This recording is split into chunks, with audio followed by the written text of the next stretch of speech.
Bien, les voy a invitar a ir en sus Biblias al libro de Hechos, libro de los Hechos. Hoy vamos a pasar. Se dan cuenta que yo les doy un poco de descanso. Por lo general predico 2 mensajes de Ezequiel y después me salgo para que no se les haga tan pesado. Vamos a ir al libro de los Hechos, vamos a capítulo 20.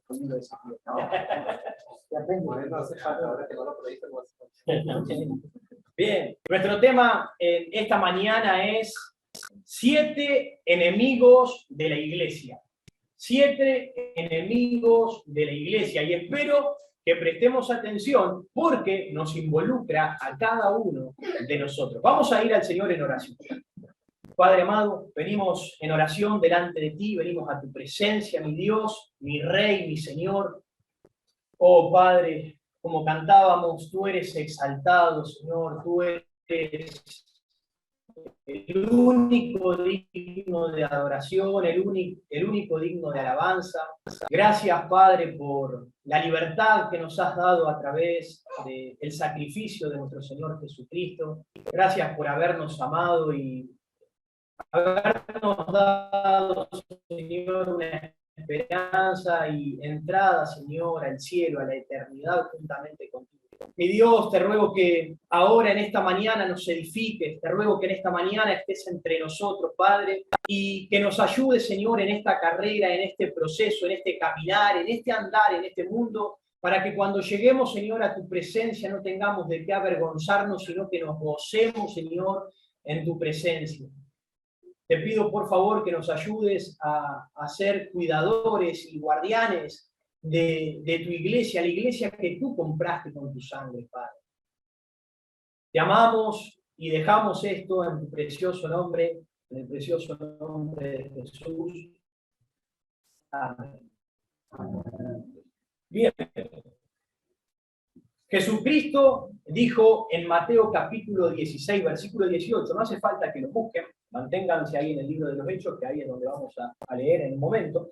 Jesucristo dijo en Mateo que Él iba a edificar su iglesia, pero también sabemos que el diablo está tratando de derribarla, está tratando de golpearla y de destruirla. ¿Recuerdan lo que dice Primera de Pedro capítulo 5, versículo 8? Si no lo recuerdan, memorícenselo, porque nos dice que el diablo está como león rugiente, buscando a quien devorar. Él está allí tratando de destruir, está tratando de eliminar, y como soldados de Cristo, nosotros necesitamos conocer a nuestro enemigo. Necesitamos prepararnos. Si no conocemos a nuestro oponente, ¿cómo podemos conocerlo para poder ganar las batallas? Ahora, debemos recordar que Cristo ya ha ganado. Debemos recordar que Cristo ya ha salido triunfante, que Él ha salido victorioso. ¿Recuerdan Juan capítulo 16, versículo 33, donde Jesucristo dijo, confiad, yo he vencido al mundo? El Señor Jesús ya venció. Y en el libro de Lucas, capítulo 10, también en el versículo 18, cuando los discípulos, el Señor había encaminado a los discípulos que salgan de 2 en 2 y fuesen a predicar el Evangelio y a hacer otros tipos de milagros. Cuando volvieron al Señor Jesús, le decían las buenas nuevas con gozo. Hemos predicado y que un rayo. Ya Cristo ganó, ya Cristo es victorioso y nosotros tenemos la victoria a través de nuestro Señor Jesucristo. Pero debemos tener cuidado. Miren lo que dice en el libro de Hechos, capítulo 20. Vamos a leer versículo 28.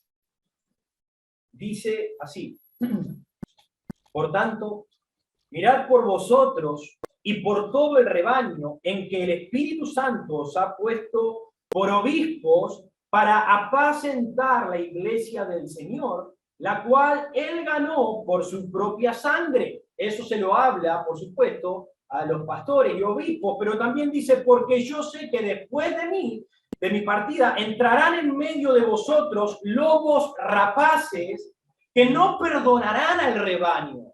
Y de vosotros mismos se levantarán hombres que hablen cosas perversas para arrastrar tras sí a los discípulos. Por tanto, velad, acordándoos que por 3 años y de día no he cesado de amonestaros o de amonestar con lágrimas a cada uno. ¿Por qué Pablo tenía lágrimas en sus ojos? ¿Por qué Pablo tenía que amonestar a los hermanos? Porque claramente iban a venir problemas, iban a venir conflictos en la iglesia. Hay 2 cosas que pueden matar a las ovejas, que pueden matar al pueblo de Dios. En primer lugar, es que el pastor no alimente al rebaño de Dios. Ese es un motivo. Si el rebaño no es alimentado, las ovejas se mueren. Versículo 28 dice, por tanto mirad por vosotros y por todo el rebaño en que el Espíritu Santo os ha puesto por obispos, ¿para qué? Para apacentar la iglesia.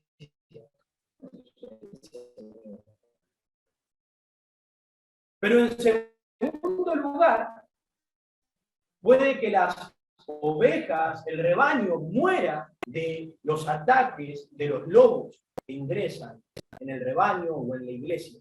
Y eso puede destruirla también, como dice el versículo 29, porque yo sé que después de mi partida entrarán en medio de vosotros lobos rapaces, que no perdonarán al rebaño, sino que lo van a destruir.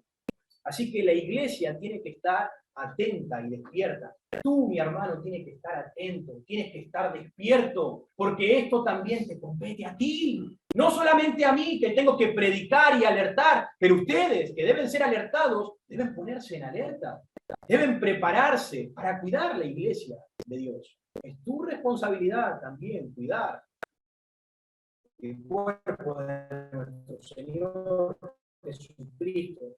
Así que hoy vamos a ver 7 enemigos que la iglesia enfrenta hoy.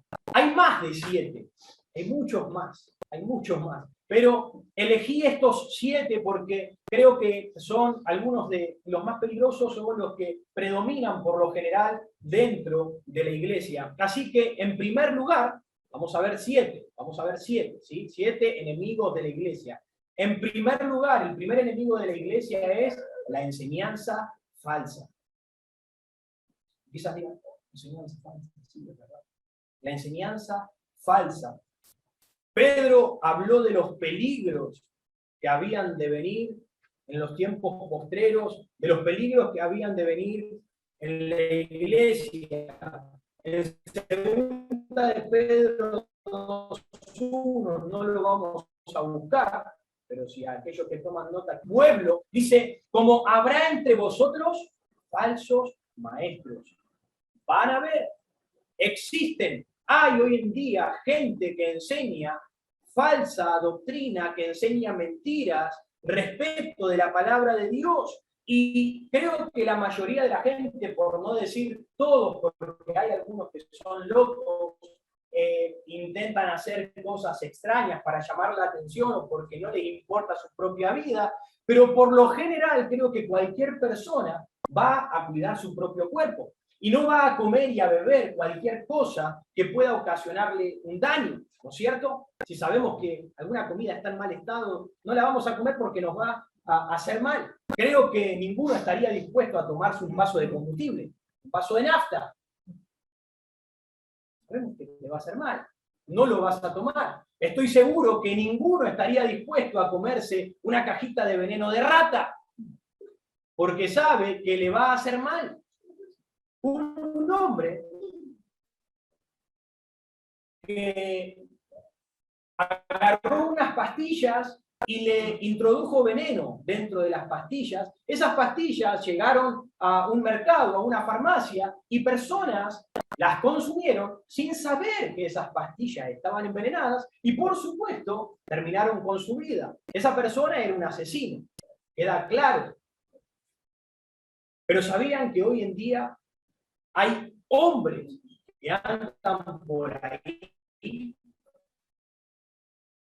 envenenando las almas? Hay hombres que andan por ahí poniendo veneno en las pastillas y gente que la consume sin saber que esa pastilla tiene veneno y que va a hacerle daño. Mucha gente anda llevando la palabra de Dios con veneno, con herejías encubiertas, que lastiman, que dañan la fe del creyente, que pervierten la fe.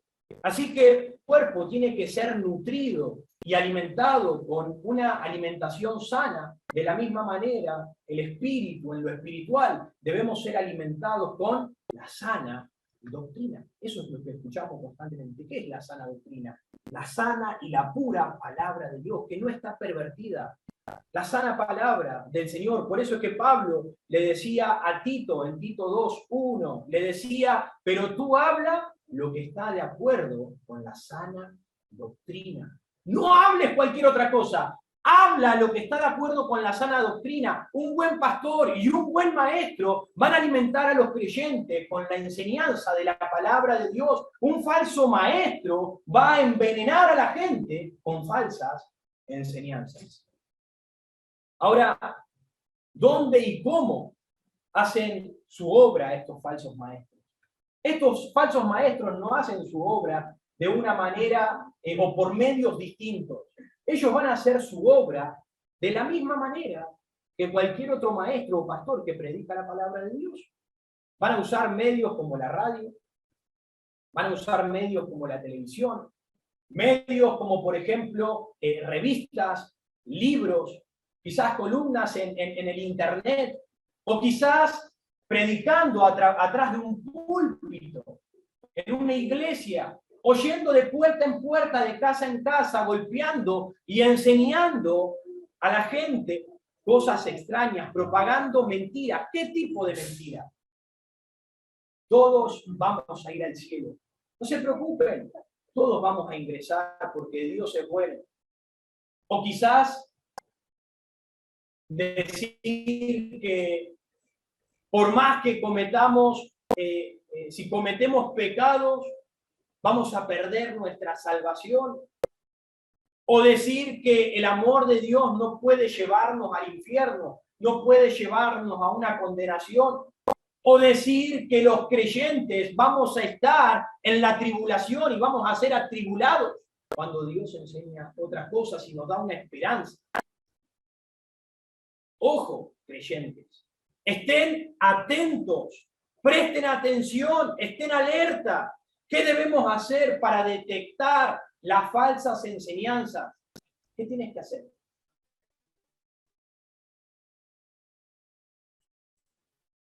Si no lo sabes, te voy a dar un versículo, 17, Hechos, capítulo 17.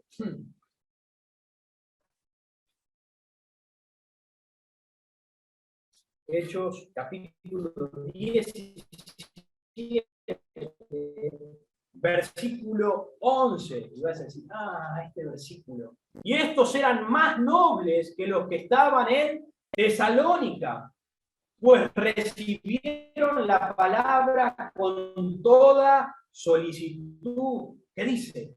Escudriñando cada día. Sí, mi hermano, mi hermana, ¿cómo vas a saber si te están enseñando una falsa doctrina? Si te están dando veneno, escudriñando las escrituras, viendo si verdaderamente lo que escuchas en la televisión, lo que escuchas en la radio, lo que lees en el libro, en los videos que ves en YouTube, o si lo que yo estoy predicando desde el púlpito es cierto, por medio de escudriñar las escrituras. Debemos ir a la palabra de Dios. Ojo con el veneno de la falsa doctrina. Cuídate de cualquier cosa contraria que vaya conforme a la sana doctrina o a la palabra de Dios. Ten cuidado, ten cuidado. De veras te lo digo y quiero alertarte, como pastor quiero alertarte, porque hoy tenemos muchos medios, muchos recursos. ¡Ojo! es que yo lo voy a discernir, yo puedo discernirlo y me voy a dar cuenta, me voy a dar cuenta. Sí, muchos creemos tener la capacidad, pero quizás la mayoría de las cosas que hoy crees es porque las has escuchado de otro lado y no porque te has sentado y las has escudriñado en las Escrituras. Y yo formo parte de esto. Yo formo parte de esto. Yo he sido enseñado en un seminario. Estudié 2 años bajo la predicación, bajo la enseñanza de varios pastores, y uno recibe y recibe y recibe. Pero no queda en decir, bueno, esto es así. No, me he tenido que sentar y decir, ¿pero por qué le dijeron esto? ¿Por qué si no me suena? No entiendo por qué o no relaciono el por qué me enseñaron que esta doctrina era así. Si Dios me enseña otra cosa en la palabra, tuve que sentarme y estudiarla por mí mismo y sacar mi propia convicción. No es simplemente escuchar y recibir. No, es que lo dijo ese pastor. Mirá la cantidad de gente que arrastra. Es súper conocido. Mirá cómo predica, lo lindo, lo fuerte que predica. ¿Es un pastor? ¿Sabe más que yo? No, porque un pastor o cualquier persona puede confundirse, puede equivocarse, puede estar en el error. Y es tu responsabilidad, ante los ojos de Dios, conocer lo que la Biblia dice. O terminarás como terminó Himeneo y Fileto. Miren lo que dice Segunda de Timoteo, buscamos rápido, Segunda de Timoteo, capítulo 2.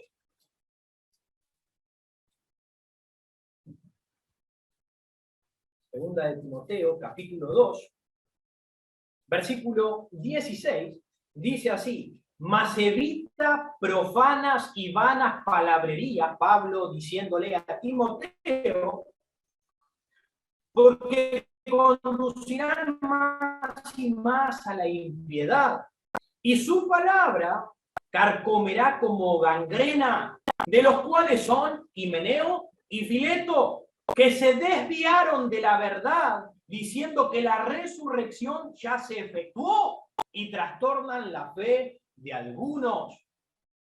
¿Saben por qué la falsa enseñanza es un enemigo de la iglesia? Porque claramente si la enseñanza es una enseñanza equivocada, tú puedes transmitirla a otro hermano y trastornar la fe de otros, como lo hicieron ellos. Empezaron a decir que la resurrección ya se había efectuado. Y otros decían, pero ¿cómo que se efectuó? Y otros creían y eran arrastrados y desviados de la fe, y así como otras doctrinas que hoy en día existen. Ten cuidado, porque puedes perjudicar a otros creyentes. Puedes trastornar la fe de otros. Así que está atento a esto. En segundo lugar, el segundo enemigo de la iglesia es la mundanalidad. La mundanalidad, en primer lugar, la enseñanza falsa. En segundo lugar, la mundanalidad.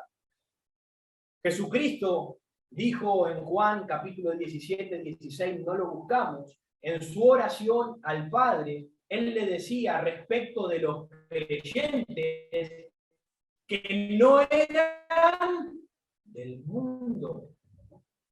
Él les dice, Padre, ellos no son están en el mundo, pero no son del mundo. Nosotros ahora hemos sido trasladados al reino de su amado Hijo. Ahora nosotros pertenecemos a Dios, pertenecemos al Señor. Pero la gente inconversa es del mundo porque pertenece al sistema de Satanás o al sistema del mundo. Y Satanás quiere atraer o desviar al creyente hacia el mundo. Quiere que desvíe la mirada de Cristo y sea llevado al mundo, que sea desviado, que sea perdido. Eso es lo que quiere hacer. Miren lo que dice Romanos. Ahora sí, acompáñenme. Quiero que estén alertas con la Biblia porque vamos a ir buscando versículos. ¿Sí? Vamos a ver cómo venimos con eso. A ver si hay que aceitar las manos. Romanos, capítulo 12. Romanos, capítulo 12. Versículo 2 dice: no os conforméis a este siglo, sino transformaos por medio de la renovación de vuestro entendimiento para que comprobéis cuál sea la buena voluntad de Dios, agradable y perfecta. Y acá encontramos dos cosas interesantes. Dios dice, transformar tu mente, Dios quiere transformar tu corazón, pero el diablo, él quiere conformarnos. Miren lo que dice apenas comienza el versículo. No os conforméis a este siglo. El diablo te quiere conformar, mientras que Cristo te quiere transformar. El diablo te quiere conformar ¿a qué? Te quiere presionar dentro del molde del mundo, que tú te amoldes a este sistema. Y amoldarte al sistema, la mundanalidad, hace que seas perjudicial para la iglesia. ¿Sabes por qué? Porque vienes con tus conductas mundanas, vienes corrompido, vienes sucio, sin querer limpiarte, sin querer de procurar una limpieza en tu vida. Caminas ahora, lamentablemente. Del Señor, como por ejemplo, el que salgan palabras corrompidas, palabras sucias de nuestra boca. Quizás tenemos vecinos, tenemos compañeros de estudio, de trabajo, familia, que su hablar es malo, que hacen chistes con doble sentido, que insultan, dicen cualquier tipo de barbaridad. Ustedes, nosotros, creyentes, no deberíamos amoldarnos a eso. No deberíamos amoldarnos.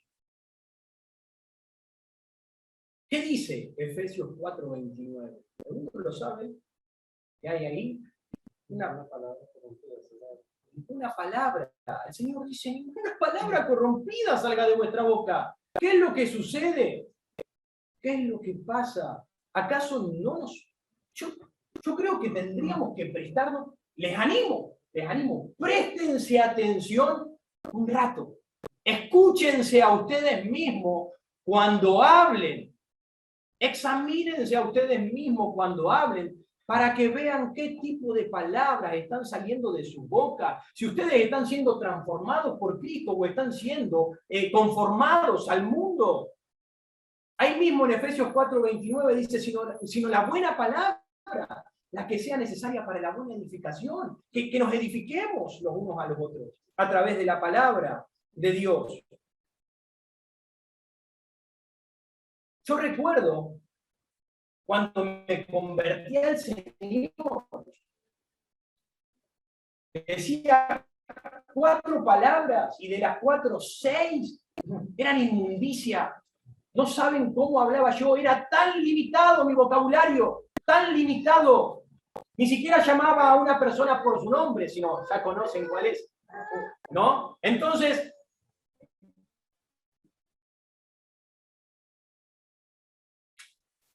me costó un tiempo, pero creo que es más sencillo que muchos otros que nos bajan y no nos dejan salir. Si simplemente prestaras un poquito de atención a tu hablar, si simplemente prestaras un poquito de atención, vas a decir, oh, tengo que cambiar. Es prestar atención cuando hables. Pero no solo dentro de la iglesia, fuera de la iglesia también. Fuera de la iglesia también. Voy a contar algo que pertenece a mi hermana, pero no digan nada cuando la vean. Gracias a Dios no está conectada. Mi hermana está en una iglesia en Rosario.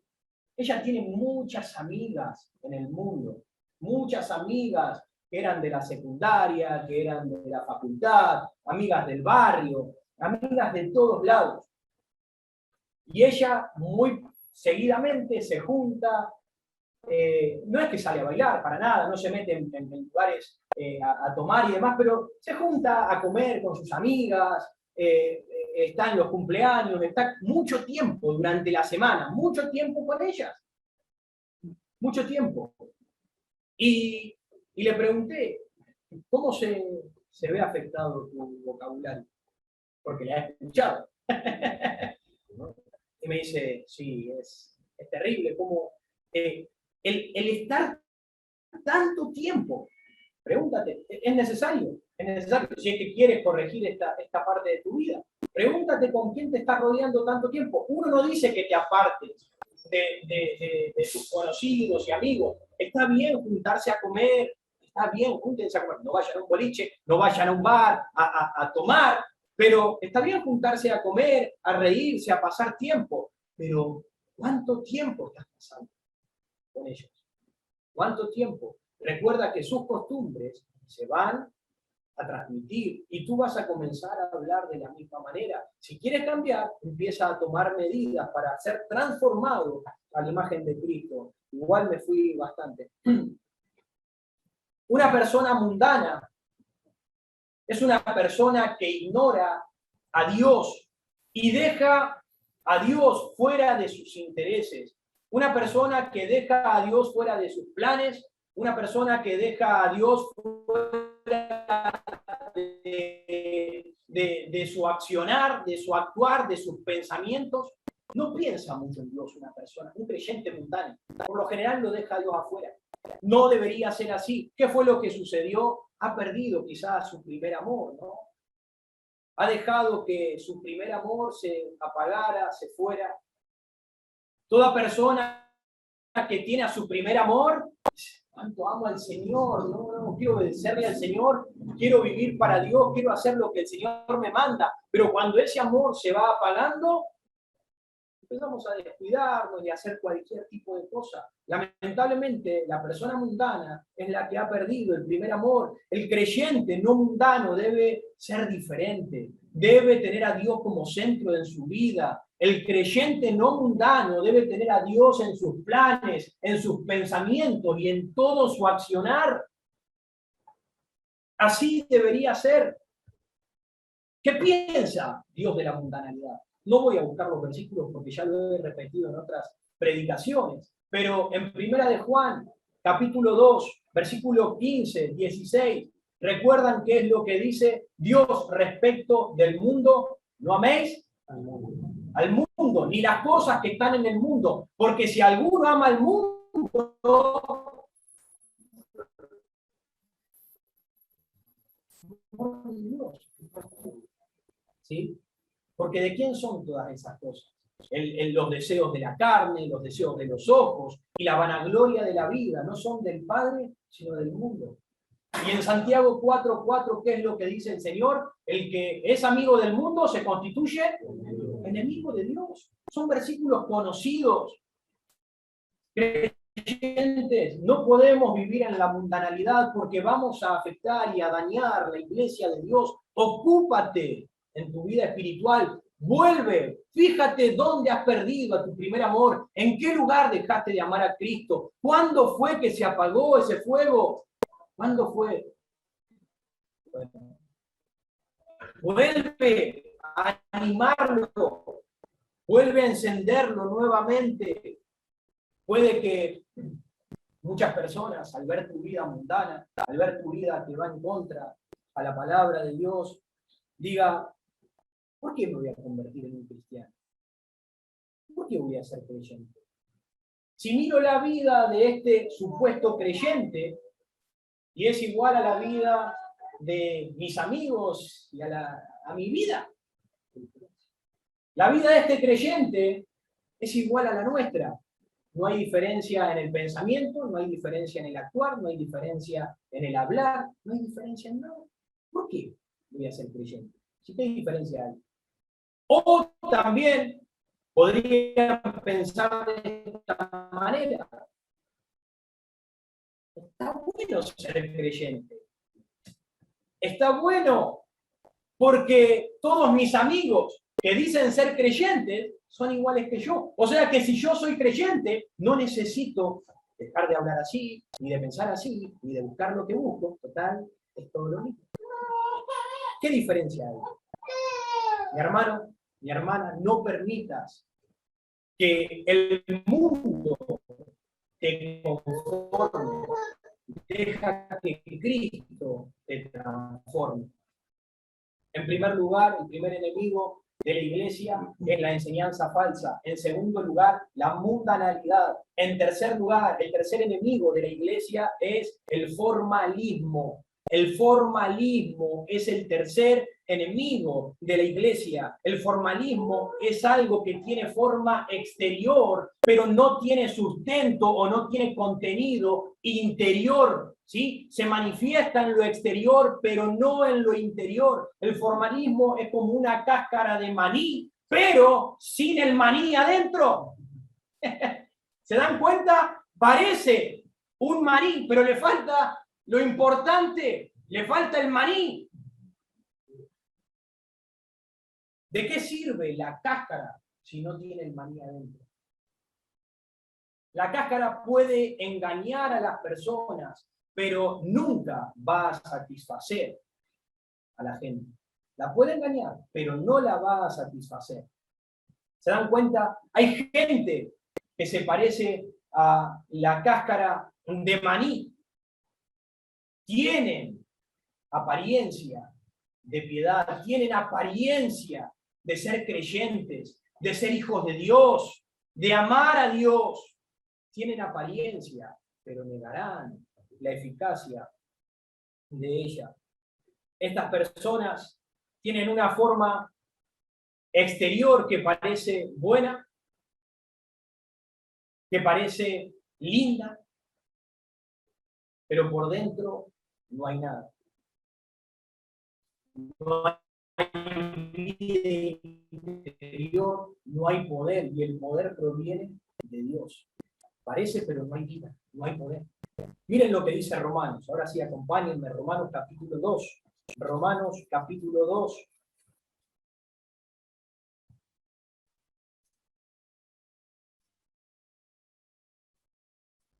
Romanos capítulo 2, versículo 28. Dice Pablo, hablando a los romanos, le dice, pues no es judío el que lo es exteriormente, ni es la circuncisión la que se hace exteriormente en la carne, sino que es judío el que lo es en lo interior, y la circuncisión es la del corazón en espíritu. Una persona puede ser judía exteriormente, pero si no lo es interiormente, podemos ser creyentes exteriormente, ir a la iglesia, llevar la Biblia, inclinar nuestra cabeza a la hora de orar, cantar los himnos y los coros. Pero si no hay vida interior, entonces no eres nada. Eres simplemente una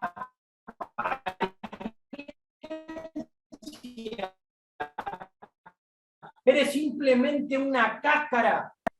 ¿Crees que Dios quiere más que una cáscara en tu vida? Yo creo que sí. Dios quiere más que una cáscara. Dios quiere más que simplemente aparente una vida de creyente. Si la gente pudiese ver en tu interior, si hubiese posibilidades, no hay posibilidad, pero si hubiese posibilidad de abrir y decir, a ver qué es lo que hay dentro de Omar, a ver qué es lo que hay dentro de Facu, ¿qué es lo que encontrarían? ¿Encontrarían simplemente una cáscara exterior que aparentaba o encontrarán vida verdaderamente espiritual? ¿Qué es lo que encontrarían dentro tuyo? Pregúntate. Pregúntate cómo es tu vida fuera de la iglesia. ¿Cómo se manifestaría? ¿Encontrarían a un corazón que ama al Salvador? ¿Encontrarían que cuando cantas lo haces de corazón, que cuando oras lo haces yendo a la presencia de Dios verdaderamente, o simplemente dices lindas palabras y nada? ¿Qué es lo que verían? A lo largo de los años que tengo de creyente, no son muchos, prácticamente 12 años, pero los 12 años que tengo de creyente, mucha gente se me ha acercado y he visto hermanos y me han dicho, no sabes, hermano, santo, no sabes, pasé toda la noche orando en la presencia del Señor. Qué lindo tiempo. La presencia, estaba yo y el Señor llorando ahí, el Señor me escuchaba. ¿Sabes? Paso días estudiando la Biblia, estudio todos los días la palabra de Dios y teniendo unos tiempos hermosos con Dios.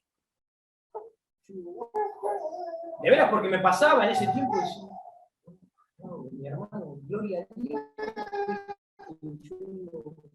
soy un carnal. Yo también quiero. Pero con el tiempo, esos hermanos se iban de la iglesia. Y yo digo, ¿qué pasa? ¿Qué sucede? Me daba cuenta que cuando la carreta hace mucho ruido, es porque en realidad está vacía. Y no me interesa cuando vienen y me dicen, oh, no sabes el tiempo que pasé con el Señor y yo paso toda la noche orando o yo estudio la Biblia. No me interesa, porque me lo han dicho tanto y todos quedaron afuera. No me interesa. ¿Saben lo que me interesa hoy en día ver? En su vida.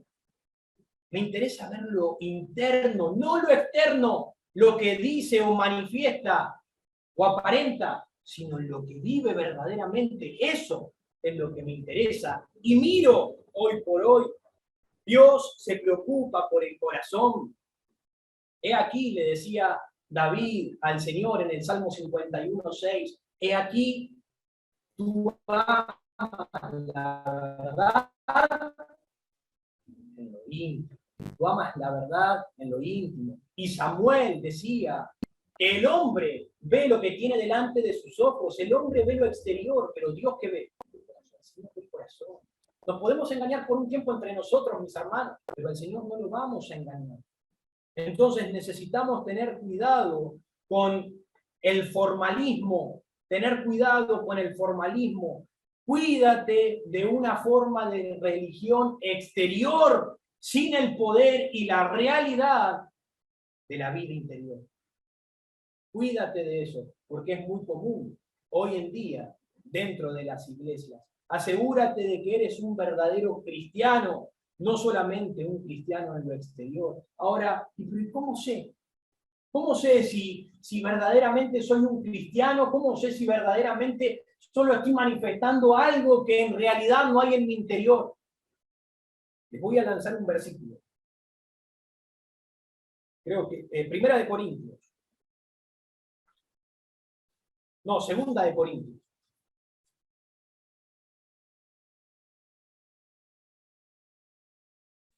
Segunda de Corintios 13. Segunda de Corintios 13. Versículo 5. Segunda de Corintios 13, 5. Examinaos. ¿Cómo se examinate? ¿Cómo se examinaos a vosotros mismos si estáis en la fe? Probaos a vosotros mismos. Pruébense, mis hermanos. Examínense. Esa es la única forma de saber si verdaderamente estás en la fe. Si dices ser un creyente, entonces debes vivir bajo la voluntad de Dios, debes tener interés de estar con los creyentes, debes tener interés en transformar tu vida, no en conformarte al mundo. Si tienes más interés en conformarte al mundo, muy posiblemente en tu examen salgas que quizás no tengas a Cristo, o puede que estás completamente mundanalizado y necesitas volver a tu primer amor. Examínate.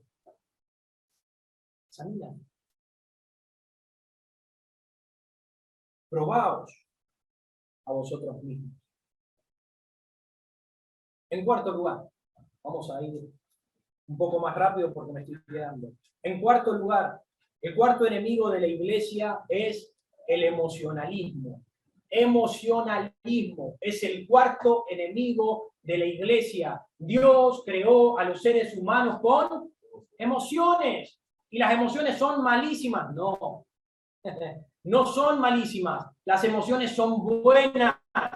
Por eso es que Dios nos creó con emociones. Dios no nos creó con algo que es perjudicial para nosotros. El problema es que nosotros usamos las emociones mal, pero las emociones son buenas. Son buenas si las usamos correctamente. Las emociones, muchas veces el ser humano se deja guiar y toma decisiones a través de las emociones. Y ahí está el problema. Estamos tristes, estamos contentos, estamos con ira.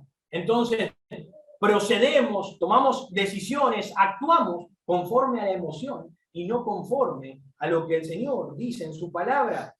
Primera de Juan.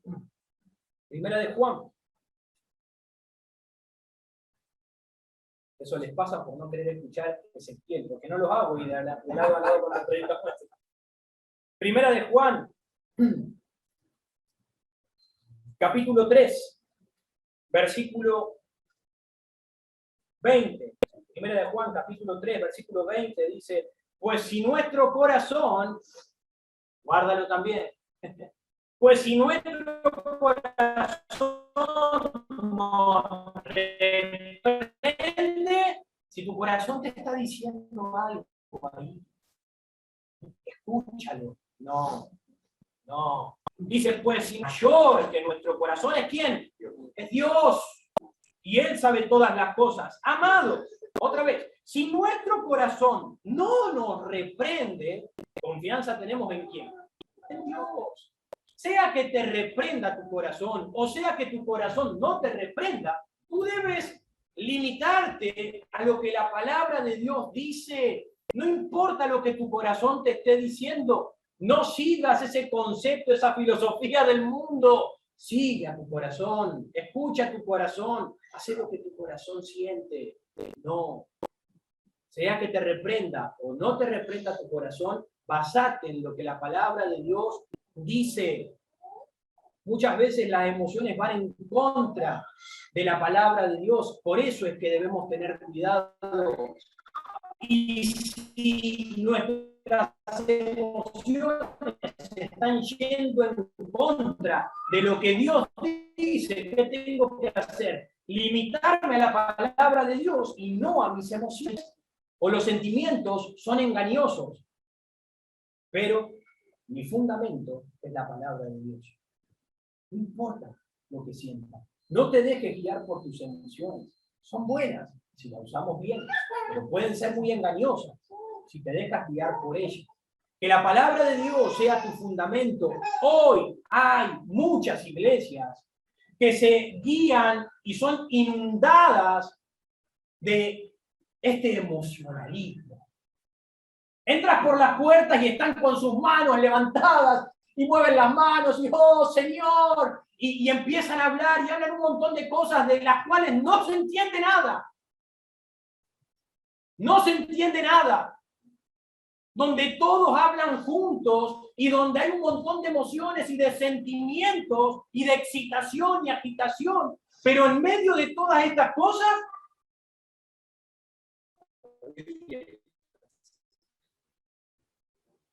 así cerradito. No nos guiamos por las emociones, nos guiamos por lo que la palabra de Dios nos enseña, por el fundamento que Dios nos ha dejado. Algún día yo empiezo. Bueno, tienen que ustedes, con la palabra de Dios, decir, no, el Señor dice esto. Ustedes tienen autoridad bajo la palabra de Dios. Y necesitamos tener ese cuidado. ¿Estás dejando que te controlen tus sentimientos o estás dejando que te controle la palabra de Dios? Ojo, porque debería pesar más en tu vida la palabra que las emociones. Ten cuidado. En quinto lugar, el quinto enemigo de la iglesia es el desvío. El quinto enemigo de la iglesia es el desvío. En Marcos 16:15, el Señor Jesús le dio una instrucción a la iglesia. También la encontramos en Mateo, capítulo 28. Pero el Señor Jesús dio una instrucción y les dijo, id por todo el mundo y predicad el Evangelio. Predicad las buenas nuevas, las buenas noticias a toda criatura, a toda criatura. Esa era la tarea, y es la tarea dada por Dios a la iglesia, a los creyentes. Pero lamentablemente está ocurriendo un pequeño desvío. Nos estamos saliendo del propósito de Dios para la iglesia, para ocuparnos, en vez de ocuparnos en predicar el evangelio, nos estamos ocupando en actos de caridad, de beneficencia. Estamos ocupándonos en ayudar a la gente. Está bien, porque es bueno, pero no es lo que el Señor ideó o diseñó para la iglesia. No es el propósito original, no es el plan perfecto de Dios, no es ese. Está bueno dar comida, vestir a la gente, darle medicamento y darle dinero, pero todas esas cosas no van a llevar al cielo a la gente. Todas esas cosas no le van a permitir la entrada a las puertas del cielo. ¿Han escuchado el ejército de salvación? El ejército de salvación es súper conocido. El ejército de salvación, hoy en día lo escuchamos en el noticiero, ayudando a muchísima gente. El ejército de salvación comenzó su ministerio y ellos tenían por principal predicar el evangelio. Ellos llevaban el mensaje de Dios, mientras ayudaban y contribuían en la sociedad. Pero hubo un problema. Ellos empezaron a enfocarse más y más y más en dar de comer, en vestir, en ayudar a la gente, y menos en predicar el evangelio. Hoy el ejército de salvación ayuda a todo el mundo y es un excelente medio para ayudar a la gente con provisiones, pero no para llevar el evangelio de la palabra de Dios. Miren lo que dijo, les voy a leer una nota que dijo el primer general del ejército de salvación. Esto es lo que dijo en una nota William Booth. Él dijo, al explicar su proyecto, que su verdadero objetivo con esto del ejército de salvación no era solamente mejorar las condiciones sociales, no es solamente este mi enfoque, sino ante todo llevar a los hombres al arrepentimiento para que sus almas sean salvas. La tenía clara. Iba a predicar el evangelio, llevarlos al arrepentimiento para que sus almas sean salvas. Él dijo, toma a un hombre de la mugre y suciedad de las barriadas, cambia sus harapos por ropa decente, trasládalo del asfixiante hedor del conventillo de la ciudad a una bonita casa con aire puro en el campo. Páralo en sus pies económicamente a él y a su familia. Y luego déjalo que muera en sus pecados, sin salvación y finalmente perdido para siempre. Realmente no vale la pena, y yo por mi parte, esto es lo que decía en su artículo, y yo por mi parte, no lo intentaré. Él sabía, no sirve de nada alimentar a la gente, vestirla, darle dinero, darle todo lo que necesita y no predicarle el evangelio porque van a morir. ¿De qué sirve? Lo entendía claramente. Pero al pasar del tiempo, se cambió. Y hoy en día visten a la gente, le dan medicación, le dan dinero, le dan la comida que necesitan, pero van camino al infierno. Sus almas están perdidas. Esta es una. ¿Conocen la INCA? La INCA son las siglas en inglés de Asociación Cristiana de Jóvenes. Asociación Cristiana de Jóvenes. Acá en Capital Federal comenzó en 1844 prácticamente, también con otros medios, utilizando diferentes actividades, pero usando el evangelio. Ahora, si ustedes quieren hacer ejercicio, si ustedes quieren hacer natación, quieren jugar al fútbol, básquet, hockey o cualquier otro deporte, vayan a la INCA. Pero si quieren ir al cielo, vayan a otro lado, porque no predican el evangelio. ¿Se dan cuenta? Se han desviado. Y como ellos, como el Ejército de Salvación, como la Inca y como muchas otras iglesias hoy en día se están desviando del propósito que Dios le dio. Se están desviando y eso es muerte para la iglesia. Comenzaron bien, pero terminaron mal. Es un enemigo de la iglesia. El desvío es un enemigo, así que la iglesia no debe olvidar la razón por la que está en este mundo. Es señalar, mostrar a nuestro Señor Jesucristo, es mostrarle al mundo que Cristo vive, que Él vino a morir en la cruz para dar salvación al perdido. Sí, tienen hambre, tienen necesidad de vestimenta, pero también tienen hambre espiritual. Y de nada sirve la vestimenta si no hay una saciedad espiritual, si no están corriendo dentro de ellos la sangre viva de Cristo. Entonces, nosotros, como iglesia, necesitamos mantener el enfoque que Dios nos ha dado. Y es nuestra responsabilidad, el día que nos desviemos, decir, no, porque la iglesia se va a morir. ¿Se dan cuenta por qué también los incluye a cada uno de nosotros? En sexto lugar, el sexto enemigo de la iglesia es la división. La división es el sexto enemigo de la iglesia. Primera de Corintios.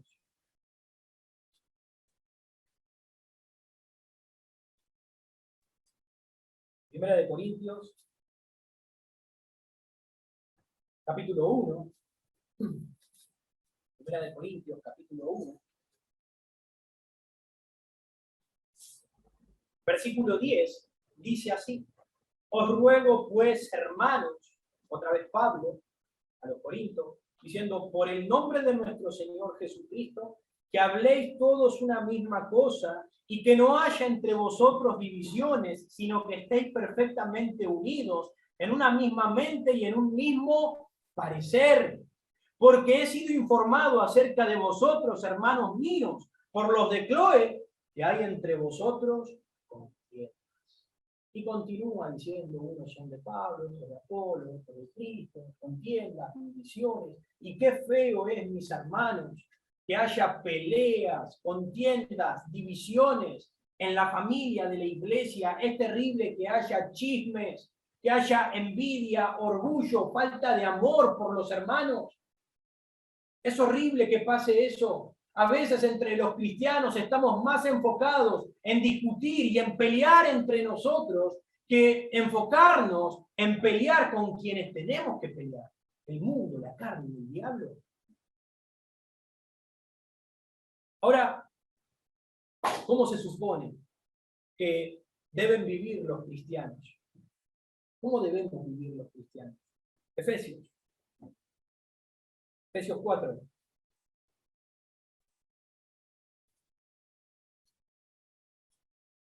Efesios 4, versículo 2, dice, ¿cómo debemos vivir entre los cristianos?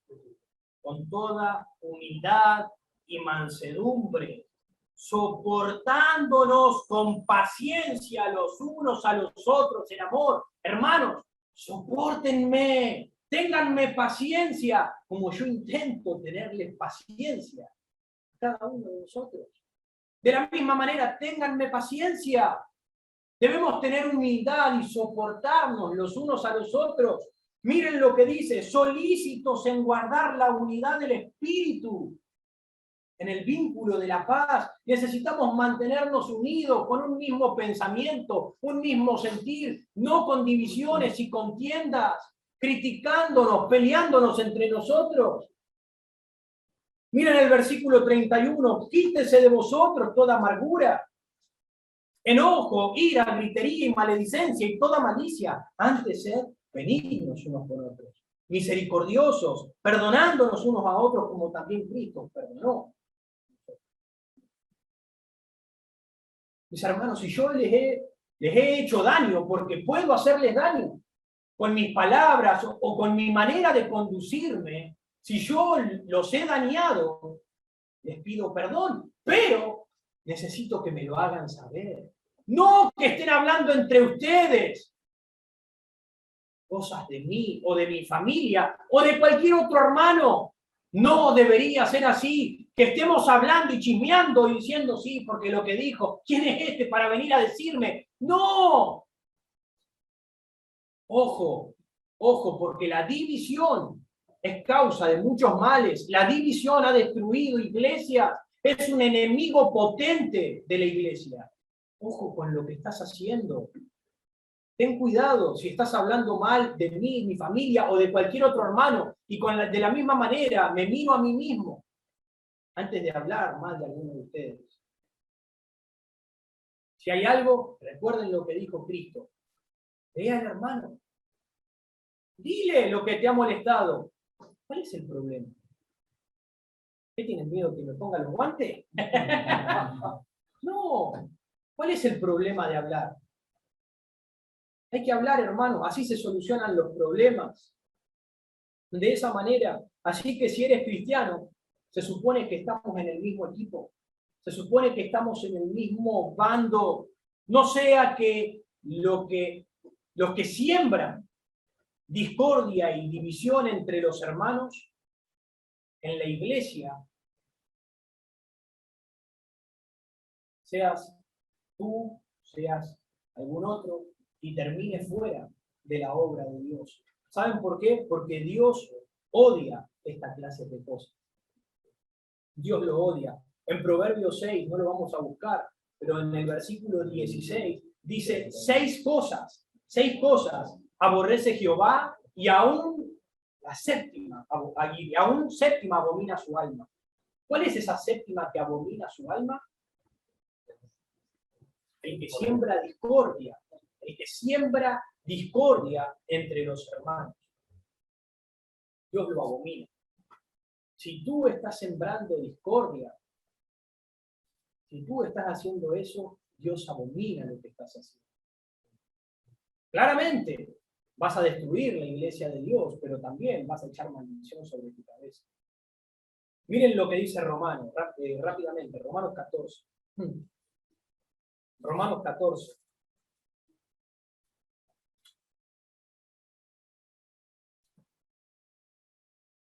No seamos de esos, hermanos.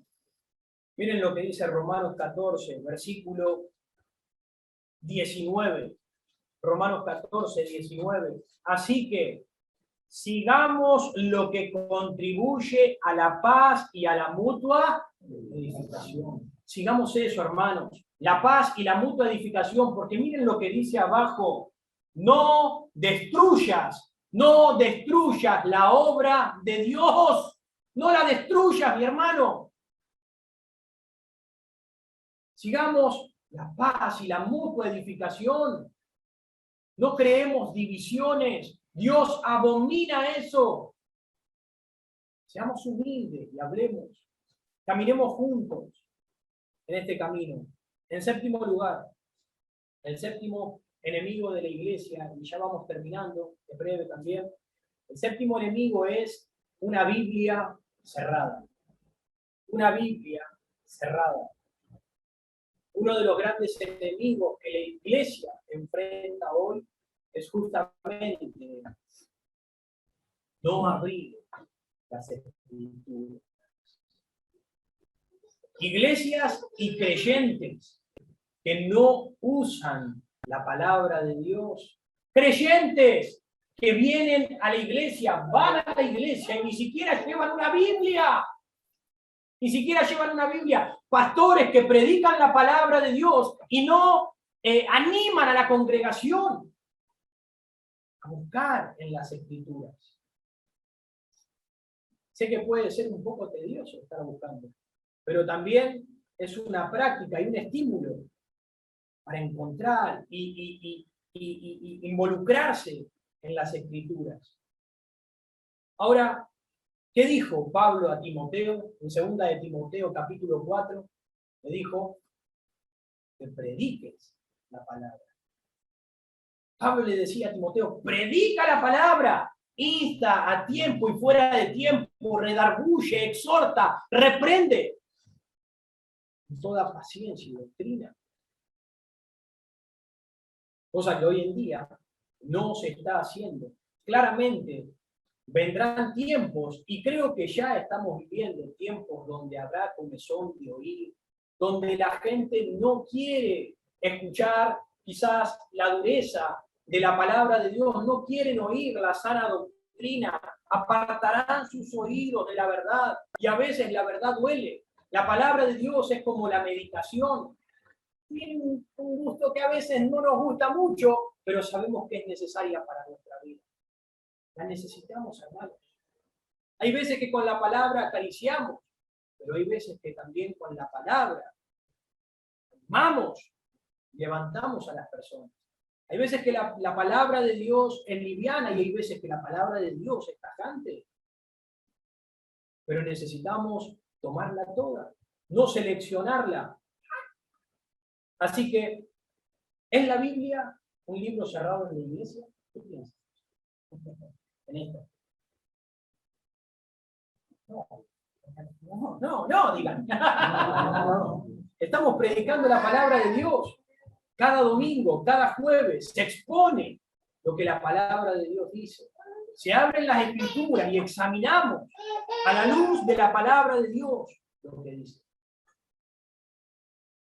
Ahora, no es la pregunta si en esta iglesia se está predicando o si la Biblia es un libro abierto. La pregunta es si la Biblia es un libro abierto en tu hogar. Si la Biblia es un libro abierto en tu casa. Espero que el Señor nos ayude a tener una Biblia abierta y un corazón abierto para el Señor. Así que, mis hermanos, cuidemos de la iglesia de Dios. Cuida la iglesia, el lugar en el que Dios te ha puesto. Cuídalo. Cuídala. ¿De qué manera? Guardando estas cosas. Guardándonos de los 7 enemigos de la iglesia. Guárdate de la enseñanza falsa. Empieza a prestar atención qué es lo que estás viendo, qué es lo que estás escuchando, qué es lo que estás leyendo.